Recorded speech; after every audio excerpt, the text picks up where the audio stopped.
जरूरी सूचना है आप सभी स्टूडेंट्स के लिए। स्टडी फॉर सिविल सर्विसेज का Android app Google play store में आ चुका है, उसको प्लीज तुरंत इंस्टॉल कर लीजिए। और अगर आप स्टडी फॉर सिविल सर्विसेज के सिर्फ ऐप से कोई भी कोर्स, कोई भी पीडीएफ परचेस करते हैं, तो उसमें अप्लाई कूपन, अगर आप ज्ञान सर जो है आप उसमें अप्लाई करते हैं, ये कूपन कोड है, तो उसमें 20% फीस तुरंत माफ हो जाएगी। मतलब 20% डिस्काउंट तुरंत उसमें लग जाएगा। ज्ञान सर लिखना है, नॉर्मली ज्ञान सर स्मॉल लेटर में है सब कुछ, कोई स्पेस नहीं, कोई कॉलम नहीं, सिर्फ ज्ञान सर, GYANSIR। इस तरह से अगर कूपन कोड लगाते हैं आप ऐप में बाई करने से पहले, जो अप्लाई कूपन वाले में आता है, तो 20% का डिस्काउंट तुरंत मिलेगा। वीडियो देखिए। नमस्कार दोस्तों, पॉलिटी के एक और लेक्चर में आपका स्वागत है। हम लोग डिटेल एनालिसिस पॉलिटी की कर रहे हैं, जिसमें आपको बहुत ही मज़ा आ रहा होगा पॉलिटी का रिवीजन करने में। पूरी प्लेलिस्ट बनी, आराम से उसको देखिए। अगर आप इसका डिटेल एक ही वीडियो चाहते हैं जिसमें आपकी पूरी तैयारी हो जाए पॉलिटी की, तो आप इन नंबरों पे कांटेक्ट करके कंप्लीट हमारा ग्रुप ज्वाइन कर सकते हैं। स्टडी मटेरियल से लेकर टेस्ट सीरीज, कॉन्सेप्ट क्लासेस सब आपको मिल जाएंगी। चलिए, चुनाव आयोग में कुल कितने सदस्य होते हैं ये बताना है। How many members are there in election commission. दोस्तों 3, 4, 5, 6 कितने होते हैं दोस्तों? तो दोस्तों देखिए, चुनाव आयोग जो कि 324 से डील करता है, पार्ट 15 में है।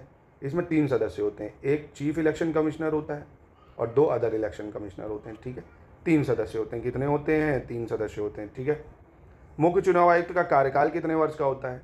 टेन्योर चीफ इलेक्शन कमिश्नर का कितना होता है? 5 साल, 6 साल, 4 साल या 3 साल? कितना होता है दोस्तों? तो इनका जो टेन्योर होता है दोस्तों 6 साल होता है, याद रखिएगा, 5 नहीं। कितना होता है? 6 साल होता है। काफ़ी ज़्यादा इंपॉर्टेंट है, 6 साल। संविधान के किस भाग में अनुच्छेद 324 से 329 में निर्वाचन से संबंधित उपबंध दिए हुए हैं? मतलब इलेक्शन जो है, इलेक्शन कमीशन 324 से 329 में है। पार्ट 14, पार्ट 10, पार्ट 15 या पार्ट 12, कौन से पार्ट में है? तो दोस्तों देखिए, इलेक्शन कमीशन जो है वो पार्ट 15 में दिया हुआ है, आर्टिकल 324 से 329। ठीक, फिर बात आती है तो फिर पार्ट 14 किससे डील करता है? पार्ट 14 डील करता है यूपीएससी वगैरह जो सर्विसेज होती हैं यूनियन एंड स्टेट्स की, यूपीएससी वगैरह, उससे डील करता है। ठीक है, और पार्ट 10 की अगर बात कर ले, पार्ट 10 में क्या दिया हुआ है? तो पार्ट 10 में शेड्यूल एंड ट्राइबल एरिया है, शेड्यूल एंड ट्राइबल एरिया, ये याद रखना। पार्ट 12 किससे डील करेगा? तो पार्ट 12 में दोस्तों फिनेंस, प्रॉपर्टी, कॉन्ट्रैक्ट, ये सब दिया हुआ है। ठीक है, चलिए नेक्स्ट देखते हैं 89। मुख्य चुनाव आयुक्त का कार्यकाल 65 साल की आयु तक होता है, जबकि चुनाव आयुक्त का कार्यकाल डैश की आयु तक होता है। The term of chief election commissioner till the age of 65 years, while the term of election commission is the up to age of 65, 62, 60 या 63। मतलब कह रहा चीफ इलेक्शन कमिश्नर तो चलो 65 साल होता है, इलेक्शन कमिश्नर का कितना होता है? तो उसका भी दोस्तों सेम ही होता है। ये लोग सैलरी भी सेम होती है, टेन्योर भी इनका सेम ही होता है, एज भी सेम होती है। ठीक है, चलिए, ईवीएम का इस्तेमाल भारत में पहली बार 1982 में डैश विधानसभा के चुनाव के दौरान हुआ। EVM was used for the first time in the India during 1982 assembly of election. कौन से इलेक्शन में? वो बहुत इंपॉर्टेंट है। केरल, तमिलनाडु, आंध्र प्रदेश या महाराष्ट्र? बहुत ज़्यादा इंपॉर्टेंट है, एग्जाम में पूछ सकता है क्योंकि न्यूज़ में है। तो सबसे पहले 1982 में केरल के चुनाव में हुए थे। ठीक है, 1982 में ईवीएम का यूज़ हुआ था केरल के विधानसभा चुनाव में। राज्य पुनर्गठन अधिनियम 1956 के तहत कितने राज्य बनाए गए? How many states were created under the state reorganisation act 1956? 16 राज्य, 15, 14 या 18? कितने राज्यों का गठन हुआ था दोस्तों राज्य पुनर्गठन आयोग के तहत? 14 स्टेट। और आज आप देख रहे हो 2024 में 28 राज्यों का, जस्ट डबल हो चुके हैं। क्या लैंड बढ़ी है? नहीं, लैंड उतने ही है, पर एक राज्य कई भागों में डिवाइड हो गए हैं। भारतीय संविधान के संदर्भ में कौन सही सुमेलित है? Which of the following is correctly match? भाग 4 मूल कर्तव्य, भाग 15 निर्वाचन, भाग 18 आपातकालीन उपबंध, भाग 20 राजभाषा। Which of the following correctly match? ठीक है, part 4 fundamental duties, part 15 election, part 18 emergency provision और पार्ट 20 ऑफिशियल लैंग्वेज। ठीक है, कौन सा सही मैच कर रहा है? क्या आप बता सकते हो? बिल्कुल बता सकते हो, बहुत ही ज़्यादा आसान है ये। तो देखो, मूल कर्तव्य जो है फंडामेंटल ड्यूटीज़, ये कौन से पार्ट में है? ये पार्ट 4A में है, 4 में नहीं। 4 में तो DPSP है। ठीक है, ये हो गया। इलेक्शन कमीशन ठीक है, पार्ट 15 में है। आपातकालीन उपबंध इमरजेंसी भी ठीक है, पार्ट 18 में दिया हुआ है। ऑफिशियल लैंग्वेज या राजभाषा जो है ये 17 पार्ट में। पार्ट किस में? पार्ट 17 में है। और दोस्तों पार्ट 20 की बात करो तो संविधान में संशोधन यानी अमेंडमेंट इन कॉन्स्टिट्यूशन से डील करता है। याद रखिएगा, अमेंडमेंट इन कॉन्स्टिट्यूशन। ठीक है, काफ़ी इंपॉर्टेंट पार्ट है, ये एग्जाम में आ सकते हैं। चलिए नेक्स्ट, भारत के राष्ट्रपति के रूप में निर्वाचित होने के लिए आवश्यक अर्हता नहीं है।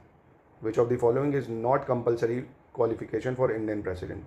भारतीय नागरिक होना चाहिए, 35 वर्ष न्यूनतम आयु होनी चाहिए, राज्यसभा का सदस्य निर्वाचित होने के लिए आयुक्त हो या लाभ का पद धारण न करता हो, should be an Indian citizen, 35 years minimum age, should be eligible to be elected member of Rajya Sabha, does not hold office of profit, तो सी गलत है दोस्तों, ठीक है, कि does should not be eligible to elected member Rajya Sabha, ये गलत हो जाएगा, ठीक है। बाकी ये तीनों ऑप्शन बिल्कुल सही हो जाएंगे। चलिए नेक्स्ट देखते हैं। भारतीय संविधान का अनुच्छेद 123 सब संबंधित है। Article 1, 2, 3 of Indian constitution is related to राज्यपाल की अध्यादेश जारी करने की शक्ति से, राष्ट्रपति की अध्यादेश जारी करने की शक्ति से, राष्ट्र उच्चतम न्यायालय से परामर्श करने की राष्ट्रपति की शक्ति, या विधेयकों पर राष्ट्रपति द्वारा अनुमति।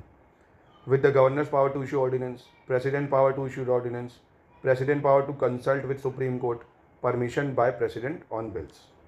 तो दोस्तों देखिए, गवर्नर की जो पावर है अध्यादेश जारी करने की वो आर्टिकल 213 में है, और प्रेसिडेंट की पावर है 123 में, यानी इसका तो सही उत्तर बी है।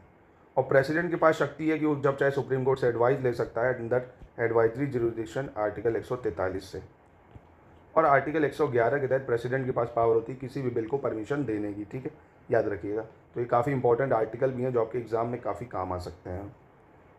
चलिए नेक्स्ट बढ़ते हैं। 95, उपराष्ट्रपति के निर्वाचन के निर्वाचक गण में शामिल है the electoral college for the election of vice president include. कौन आता है भैया? उपराष्ट्रपति को चुनाव में कौन कौन वोट देता है ये बताइए। केवल राज्यसभा के सदस्य, केवल लोकसभा के सदस्य, लोकसभा और राज्यसभा के निर्वाचित सदस्य, या संसद के दोनों सदनों के सभी सदस्य, बताइए।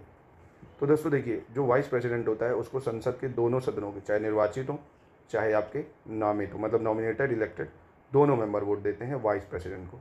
और भाई अगर प्रेसिडेंट की बात करें तो लोकसभा के इलेक्टेड, राज्यसभा के इलेक्टेड, राज्यों में जितनी विधानसभा है वो, और दिल्ली और पुडुचेरी के विधायक, सिर्फ ये देते हैं। चलिए 96 पे आते हैं। राज्यपाल के संवैधानिक पद के संबंध में निम्नलिखित में से कौन सा कथन सही है? Which of the following statement is correct regarding the constitutional office of governor? एक व्यक्ति को अधिकतम 2 राज्यों का राज्यपाल नियुक्त किया जा सकता है, पहली चीज़, एक व्यक्ति को अधिकतम 2 राज्यों का राज्यपाल नियुक्त किया जा सकता है। दूसरा, संविधान किसी विशेष राज्य के निवासी व्यक्ति को उसी राज्य का राज्यपाल बनने से रोकता है। संविधान राज्यपाल को हटाने के लिए कोई आधार नहीं देता है, और राज्यपाल मंत्रिपरिषद की बैठकों की अध्यक्षता करता है। तो दोस्तों इसमें तो देखिए आप ये करिए कौन सा कथन सही नहीं है, इसको थोड़ा अमेंड करिए, क्योंकि देखिए a person can be appointed a governor of maximum 2 state, ये बिल्कुल ठीक है। कॉन्स्टिट्यूशन प्रोहिबिट करता है person domiciled in a particular state to become governor of the same state, तो ये भी दोस्तों बिल्कुल सही है। Constitution does not lay down any ground for removal of governor, ये भी बिल्कुल सही है। ये गलत है कि governor preside over the meeting of the council of minister, ये तो सीएम करता है, तो ये गलत हो जाएगा। इस क्वेश्चन में कर लीजिए कौन सा स्टेटमेंट सही नहीं, ठीक है। विश्व जनसंख्या संभावना रिपोर्ट निम्नलिखित में से किसके द्वारा जारी की गई है? World population prospect report was release by which of the following? World economic forum, international monetary fund, world bank, या नन ऑफ द अबव? तो वर्ल्ड पॉपुलेशन प्रॉस्पेक्ट कौन करता है जारी?